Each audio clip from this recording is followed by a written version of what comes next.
says he hopes rich countries will not hoard vaccines during the current monkeypox outbreak as they did with the jabs against COVID-19. Monkeypox, a mild viral infection, is endemic in 11 African countries, including Cameroon, the Central African Republic, the Democratic Republic of Congo, and Nigeria. The World Health Organization said it expects to identify more cases of monkeypox as it expands surveillance in countries where the disease is not typically found. The acting director of the Africa Center for Disease Control and Prevention said vaccines should go to where it is needed the most and equitably, so based on risk, and not on who can be able to buy it. A Palestinian official has said that an investigation into the killing of Al Jazeera journalist Shireen Abu Akleh shows Israeli forces deliberately shot and killed the veteran journalist. The findings echoed the results of a preliminary investigation announced nearly 2 weeks ago. Palestinian Attorney General said it was clear that one of the Israeli occupation forces had fired a bullet that hit the journalist directly in her head while she was attempting to escape. He said she was hit with an armor-piercing bullet while she was wearing a helmet and a vest that was clearly marked with the word press. The Attorney General said his investigation was based on interviews with witnesses, an inspection of the scene, and a forensic medical report.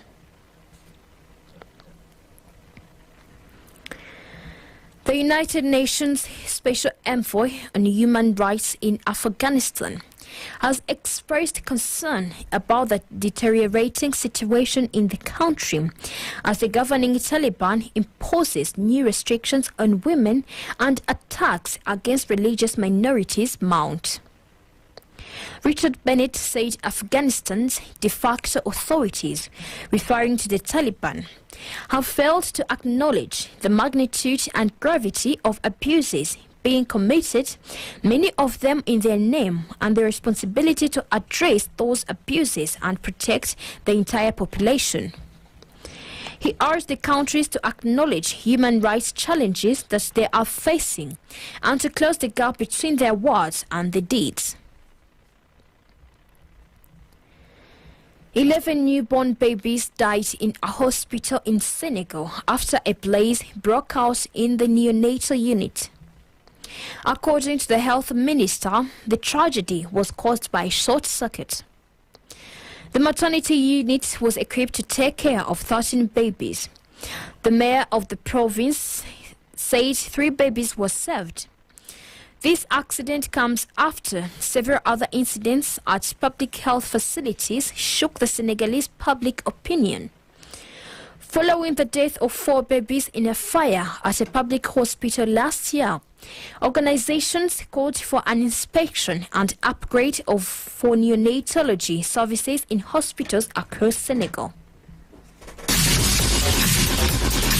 Economic news is a regular feature on Radio Imanzi.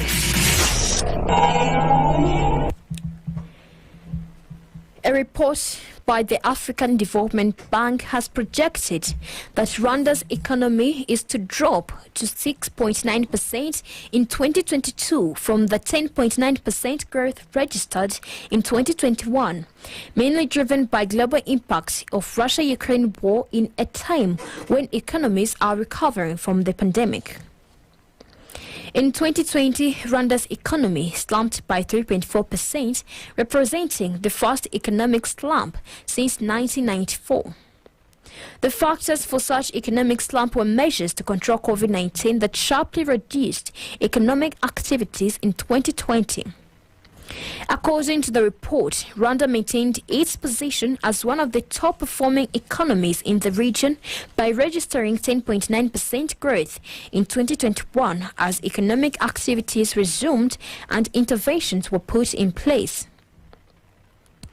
The report reads, Economic diversification in East Africa cushioned the region against the pandemic shock, aided by sustained public spending on flagship infrastructure projects and closer trade ties within the region.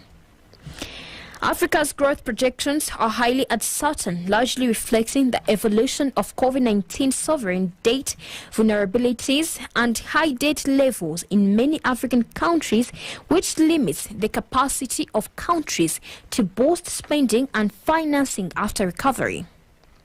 Other factors include potential spillovers from the tightening of global financial conditions due to elevated inflation risks in advanced economies, among others. According to the report, the average consumer price inflation in Africa increased to 13% in 2021 from 10.8% in 2020, reflecting a combination of higher local food prices attributed to drought-induced local supply shortages and rise in global food and energy prices. The Central Bank of Rwanda estimated the country's annual 2022 average inflation to be at 9.2% before dropping to 7.5% in 2023. The bank recommended that countries should The African Development Bank recommended that countries should reduce dependency on any single supplier of food as a lesson from the Russia-Ukraine conflict.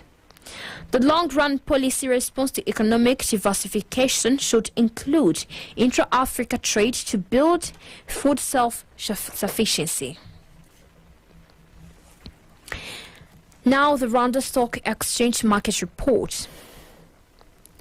The trading session recorded a total turnover of 5,008,500 Rwandan francs worth of bonds traded in one deal on the fixed income market, while the equities market remained quiet. Bralirwa closed the counter at 160 Rwandan francs, Bank of Kigali at 260 Rwandan francs, I&M Bank at 43 Rwandan francs, Simerwa at 120 Rwandan francs, MTN Rwanda at 179 Rwandan francs, Equity Bank at 440 Rwandan francs, Kenya Commercial Bank at 370 Rwandan francs, National Media Group at 1,200 Rwandan francs, Uchumi Supermarket at 104 Rwandan francs, and RH Buffalo closed the counter at 526 Rwandan francs as the market closed. The currency market review of today. The Kenyan shilling buying price was 8.7 Rwandan francs and the selling price was 8.8 Rwandan francs. Tanzanian shilling buying price was 0.43 Rwandan francs and the selling price was 0.44 Rwandan francs. Ugandan shilling buying price was 0.27 Rwandan francs and the selling price was 0.28 Rwandan francs. Burundian franc buying price was 0.49 and the selling price was 0.5. The US dollar buying price was 1,011 and the selling price was 1,031. The British pound buying price was 1,272 and the selling price was 1,297. The euro buying price was 1,081 Rwandan francs and the selling price was 1,103 Rwandan francs. With that, we come to the end of tonight's edition.